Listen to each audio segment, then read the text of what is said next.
Much over thinker কোন মূলাঙ্ক হয়ে থাকে, সেক্ষেত্রে প্রথমে আমি বলবো মূলাঙ্ক 2 এবং মূলাঙ্ক 7। কিন্তু তুলনামূলক মূলাঙ্ক 7-এর থেকেও মূলাঙ্ক 2 এর ব্যক্তিরা বেশি ওভার থিঙ্কিং করে থাকে।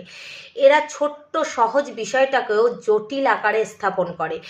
এরা কিন্তু সহজেই অন্যান্য লোকের সঙ্গে মিশে যেতে পারে এবং বন্ধুত্ব স্থাপন করতে পারে। এরা টিমের সঙ্গে চলতে অভ্যস্ত। যেমন মহাত্মা গান্ধীও ছিলেন মূলাঙ্ক 2 এর ব্যক্তি। তিনি যেমন বলেছিলেন, এক গালে চড় মারলে আর একটা গাল এগিয়ে দাও। মূলাঙ্ক 2 এর ব্যক্তিরা ঠিক এরকম, যে কোনো পরিস্থিতিতে এরা নিজেদের ঠিক অ্যাডজাস্ট করে নেয়। তাই মূলাঙ্ক 7 এর ব্যক্তিদের থেকেও মূলাঙ্ক 2 বেশি ওভার থিঙ্কিং করে থাকে। কিন্তু মূলাঙ্ক 7 এর ব্যক্তিরা প্রতিটা পরিস্থিতিতে নিজেকে অ্যাডজাস্ট করতে পারে না। তো আপনার লাইফেও যদি মূলাঙ্ক 2 এর কোনো ব্যক্তি থেকে থাকে, যখনই দেখবেন তারা কিছু ভাবছে, তখন তার সঙ্গে কথা বলা শুরু করুন। তার মনের কথা যত আপনার কাছে ব্যক্ত করবে, ততই এরা ওভার থিঙ্কিংয়ের যে প্যাটার্ন, তার থেকে বেরিয়ে আসতে পারবে। রাধে রাধে।